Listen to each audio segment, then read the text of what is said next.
ஏ கௌமே ஏ கிஷான் எங்க தமிழை திருப்பித்தா. ஏடிஎம் உள்ள போயிட்டு காசு எடுக்கலாம்னு போனா ஆப்ஷனல் லாங்குவேஜ் இங்கிலீஷ் இருக்கு, ஹிந்தி இருக்கு. எங்க தாய்மொழி தமிழ காணுமே.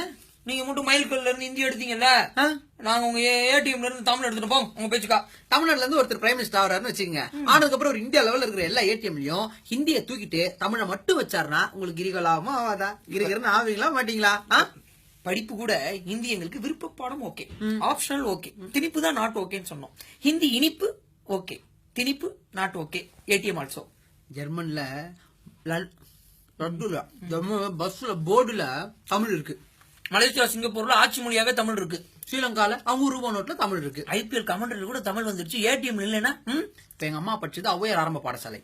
அவங்க கிட்ட போயிட்டு பிராத்மிக் மத்தியமா ராஷ்டிர பாஷா அப்படின்னா உங்களுக்கு என்னடா ஆயிடுச்சு ராஷ்டிரான்னு சொல்லிட்டு கூப்பிட்டு வேப்பல் அடிக்க கூட்டு போயிடுவாங்க. அவங்க ஏடிஎம் போனா எப்படி காசு இருப்பாங்க?